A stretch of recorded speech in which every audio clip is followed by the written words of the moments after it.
ओम शांति। प्रिय आत्माओं, बहनों और भाइयों, आज का विषय है अधर्म नाश। आप मानो या ना मानो, अधर्म नाश का समय आ गया है, क्योंकि अधर्म अब अपनी अति पर है। जिन भी पार्टियों, मंडलियों, मठ, अखाड़ों और धर्म रक्षा के नाम पर आश्रमों में भ्रष्टाचारियों का धन स्वीकार किया जाता है, अधर्म से कमाया धन स्वीकार किया जाता है, अधर्म का धन स्वीकार करने वाले वास्तव में अधर्म के अड्डे हैं, अधर्म को बढ़ावा देने वाले हैं, अधर्म बढ़ा रहे हैं। क्या ये सच नहीं है? ध्यान रहे, अधर्म के धन से धर्म कार्य ना तो कभी हुआ है और ना ही कभी होगा। सोचने की बात है कि भ्रष्ट लोगों से धन लेकर उन्हें परम दयालु, कृपालु और दानवीर की पदवी से सम्मानित करेंगे, तो ऐसे सम्मानित भ्रष्टाचारी भ्रष्टाचार बढ़ाएंगे या भ्रष्टाचार मुक्त भारत बनाएंगे? क्या करेंगे? सोचिएगा। जब धर्म की अति ग्लानि होने लगती है, तभी विश्व पिता परमात्मा शिव को अवतरित होना पड़ता है। अवतरित होकर अधर्म नाश और सत्य धर्म की स्थापना करनी पड़ती है। सत्य धर्म की स्थापना करवाने आए हैं, स्थापना करवा रहे हैं। सत्य धर्म का संबंध हिंदू, मुस्लिम, सिख, ईसाई से ना तो कभी था और ना ही कभी होगा। सनातन धर्म ही सत्य धर्म है। इस धर्म का संबंध चरित्र से है, नैतिकता से है, सच्चाई, सफाई, ईमानदारी और वफादारी से है, त्याग, आदर्श और मर्यादाओं से है, पवित्र धन की पालना से है, प्राण जाए पर वचन ना जाए से है, मांगने से मरना भला से है, सादा जीवन उच्च विचारों से है। सार में कहें तो राम का चरित्र ही सनातन धर्म है, सत्य धर्म है। बाकी क्या है, इसका निर्णय आप स्वयं ही कर लो। सत्य धर्म की स्थापना के लिए परमात्मा को अवतरित हुए 85 साल से भी ज़्यादा का समय हो चुका है, जिसका संदेश पूरी दुनिया को ईश्वरीय विश्वविद्यालय, जिसे आप ब्रह्मा कुमारी के नाम से जानते हैं, के माध्यम से दिया जा रहा है।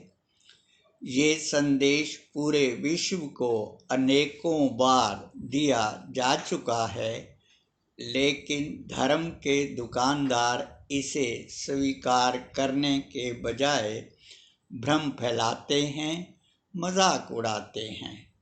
कहते हैं ये दादा लेखराज ब्रह्मा कैसे हो सकता है। इन मूर्खों से पूछो कि 4 मुंह वाला ब्रह्मा कैसे हो सकता है। कोई 4 मुंह वाला व्यक्ति होता है तो बताओ, दिखाओ, वरना उल जलूल बातें करना बंद करो और सच्चाई को स्वीकार करो। दादा लेखराज, जिसका आप मजाक उड़ाते हैं, एक नज़र उनके जीवन चरित्र पर डाल लो। दादा लेखराज हीरों का व्यापारी था, रईस था। परमात्मा शिव निराकार हैं, उसे अपना कार्य करने के लिए रथ यानी शरीर की आवश्यकता थी। ऐसे में परमात्मा को जो शरीर यानी रथ पसंद आया उसे चुना और उन्हें ब्रह्मा नाम दिया। क्योंकि परमात्मा को कर्म से ब्राह्मणों की रचना करनी थी, आदि सनातन देवी देवता धर्म की स्थापना करनी थी, तो किसी न किसी का सारथी तो बनना ही था। जैसे ही परमात्मा शिव ने दादा लेखराज को चुना, दादा लेखराज ने अपनी सारी प्रॉपर्टी आज के समय के हिसाब से जिसकी कीमत खरबों से भी ज़्यादा होगी, माताओं का ट्रस्ट बनाकर ईश्वरीय कार्य में अपना सर्वस्व त्याग कर दिया और जीवन भर कभी पैसे को हाथ नहीं लगाया। ऐसे सर्वस्व त्यागी सर्वगुण संपन्न ब्रह्मा का मजाक उड़ाते आपको शर्म नहीं आती? दादा लेखराज यानी ब्रह्मा के जीवन के मुकाबले स्वयं को कहाँ खड़ा पाते हो, कहाँ खड़े हो? एक वो जो ईश्वरीय कार्य में सर्वस्व त्याग कर देता है और दूसरी तरफ ईश्वर के नाम पर दुकानें चलाते हो, अधर्मियों से धन लेकर अधर्म फैलाते हो। संसार में अधर्म के धन पर चलने वाले जितने भी मठ, अखाड़े, आश्रम और संस्थाएं हैं, मंडलियां हैं, ये सभी अधर्म के अड्डे हैं, अधर्म की छावनियां हैं। क्योंकि अधर्म के धन से धर्म कार्य ना तो कभी हुआ है और ना ही कभी होगा। इस सच्चाई को सभी अपने गले में उतार लें। सत्य धर्म पर चलने वाले, सत्य धर्म का साथ देने वाले पांडव पलायनवादी नहीं बल्कि सद्गृहस्थ थे। धर्म की दुकान चलाने वाले नहीं बल्कि धर्म रक्षा के लिए दिव्य अस्त्र उठाने वाले थे। यह वही दिव्य अस्त्र हैं जिनकी हुंकार आप अब भी सुन रहे हैं। पांडवों की शक्ति के पीछे कौन था, कौन है, ये आप सभी जानते ही हैं। यदि नहीं जानते तो अब जान लीजिए। महाभारत युद्ध कोई हिंसक युद्ध नहीं था और ना ही परमात्मा हिंसक युद्ध करवाते हैं। महाभारत युद्ध ज्ञान युद्ध है, धर्म युद्ध है, सत्य असत्य की लड़ाई है। ये समय अधर्म नाश का है। वैसे अधर्मी अपना सर्वनाश स्वयं ही कर चुके हैं। जिनमें ना नैतिक बल हो, ना आत्मिक बल हो, ना आध्यात्मिक बल हो और ना ही ईश्वरीय बल हो, ऐसे लोग भले ही चलते फिरते दिखते हों, वास्तव में ये सब मुर्दे हैं, जिंदा लाशें हैं। तभी भगवान को कहना पड़ा कि हे अर्जुन, ये सब तो मरे पड़े हैं। पूछो अपने आप से, जिंदा हो या मरे पड़े हो? जिनकी जुबान का कोई ठिकाना न हो, जो गिरगिट की तरह रंग बदलते हों, जो अपनी ज़मीर को बेच खाते हों, जो स्वार्थ के लिए गधे को भी बाप बनाते हों, भ्रष्टाचारी हों, पाला बदलते हों, बेशर्मी को भी शर्मसार करते हों, धर्म की आड़ में पाखंड और आडंबर फैलाते हों, तो ऐसे गिरे हुए मानव को मुर्दा नहीं तो क्या कहोगे, क्या नाम दोगे? इसके अलावा कोई नाम है तो बताओ। पूरे विश्व में रावण का राज्य है।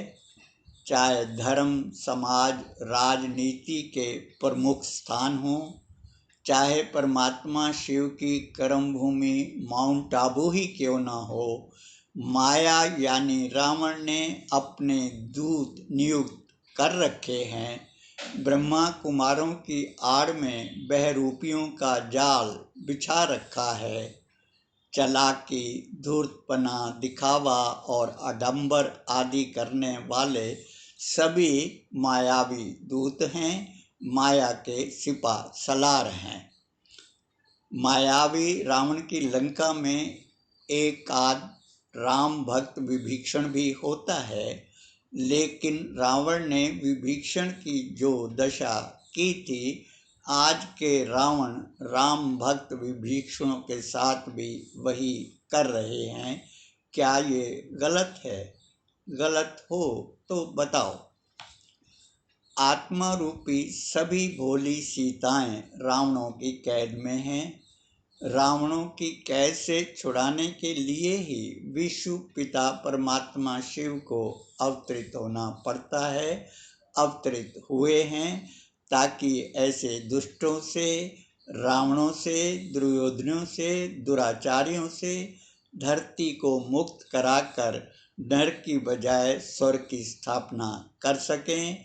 ऐसे राक्षसों से भोले जनसाधारण को मुक्ति दिला सकें, मुक्त कर सकें। ऐसे में यह निर्णय आपको करना है कि आपको परमात्मा शिव का सहयोगी बनना है या विरोध में खड़ा होना है, सत्य का साथ देना है या असत्य के साथ खड़ा होना है। फिर जैसा आपका निर्णय होगा वैसा ही परिणाम सामने आएगा। लाखों की भीड़ जुटाने वाले, भीड़ पर इतराने वाले धर्म, समाज और राजनेता ये जान लें कि सत्य के साथ भीड़ नहीं, भगवान होते हैं। जिनके साथ स्वयं भगवान हो, उस सेना को भला कौन हरा सकता है, कौन हरा पाएगा? ईश्वरीय शक्ति का अंदाज़ा आप इसी से लगा लीजिए कि ईश्वर ने अकेले अर्जुन के माध्यम से पूरी कौरव सेना और उनका साथ देने वाले धर्माचार्यों को धूल चटाकर अपनी शक्ति का एहसास करा दिया था। अब भी कराएंगे, करवा रहे हैं, यदि देख सको तो। अच्छा, ओम शांति। शिव संदेश वाहक शिव शक्ति पांडव सेना।